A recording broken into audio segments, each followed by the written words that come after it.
Bonjour à tous, j'espère que vous allez bien. Pour cette deuxième journée de challenge, j'aimerais vous introduire un outil vachement sympa à réaliser et à utiliser de manière quotidienne ou hebdomadaire. Ça s'appelle la liste d'urgence. Enfin, c'est comme ça que je l'appelle, c'est assez sympa. Une liste d'activités qui vous permettent de changer votre état émotionnel. Je m'explique.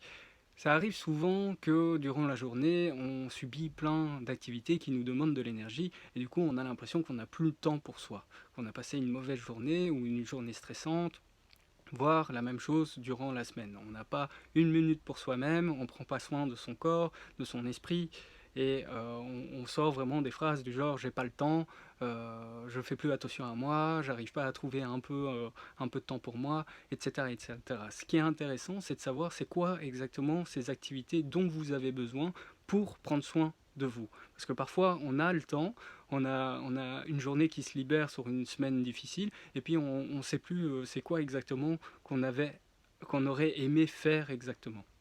Donc la journée devient trop courte pour faire toutes ces activités que vous aimez et le stress recommence le lundi, le mardi, etc. Ce qui est intéressant en faisant cette liste d'état qui permet de changer son état émotionnel en urgence, c'est de lister 25 petites activités qui vous font vraiment du bien. C'est les 25 activités que vous faites euh, spontanément, peut-être, euh, qui changent complètement votre état émotionnel. Et ça peut être des choses que vous pouvez implémenter directement ou des choses que vous planifiez. Un des deux.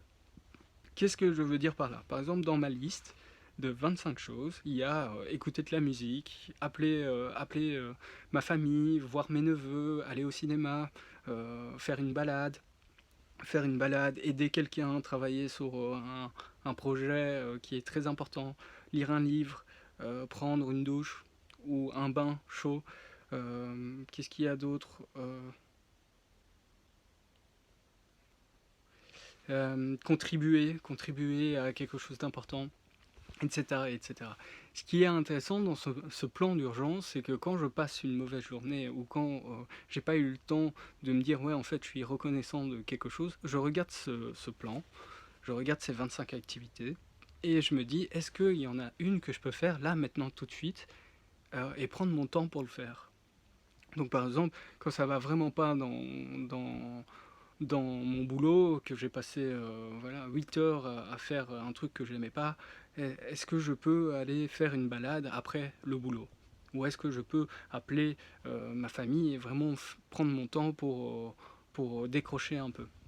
Et c'est ça qui est important, c'est de regarder cette liste, de faire cette liste et de regarder cette liste de manière hebdomadaire ou journalière et de se dire ok d'accord, je vais libérer un petit moment pour au moins faire ça.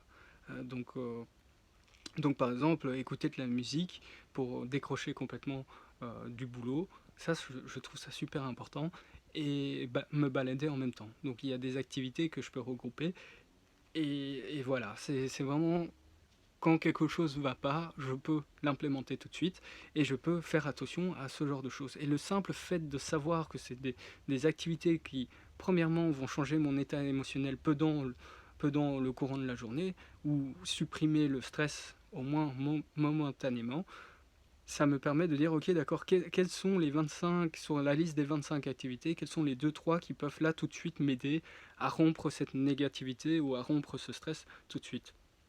Le fait de les lister vous permet aussi, à force de les lire, à un moment donné, vous n'avez plus besoin de votre carnet pour vous rappeler de ce genre de choses. Vous pouvez juste vous dire, ok, d'accord, là, je suis vraiment en mode hypertension. Ah oui, d'habitude, j'aime bien faire une balade. J'aime bien faire une balade quand je suis méga stressé. Donc, vous allez spontanément trouver des techniques pour sortir de cet état émotionnel stressé, angoissé, anxieux, déprimé, etc. Et à la fin de la journée, ça se combine avec l'exercice d'hier. À la fin de la journée, vous allez pouvoir dire voilà, je suis reconnaissant d'avoir pris 5 minutes pour écouter une musique, d'avoir pris 20 minutes pour aller me balader et revenir et à nouveau me focuser sur le projet sur lequel je dois travailler. Ou bien, voilà, j'ai pris 20 minutes pour appeler un ami, faire du sport, etc., etc. C'est super important de les lister et c'est également important d'aller plus loin que 10. Parce que les 10 premiers vont toujours être faciles à faire, c'est les choses qu'on fait spontanément. C'est les 10 prochaines activités, c'est conseillé d'en faire 25. Si vous en avez plus, tant mieux.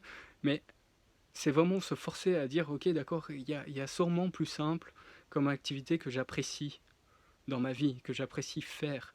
Et c'est ça qui va être intéressant, c'est au plus vous faites ces activités-là, au plus vous allez être reconnaissant pour des petites choses de la vie, et au plus vous allez avoir des backup plans en cas de stress, en cas de semaines difficiles, et ça va vraiment devenir des nouvelles habitudes, et c'est ça qu'on va voir dans les prochains jours.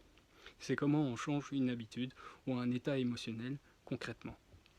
Passez une bonne journée, n'hésitez pas à laisser en commentaire les activités que vous avez notées et l'activité qui vous le fait le plus plaisir, qui vous a aidé aujourd'hui à aller mieux.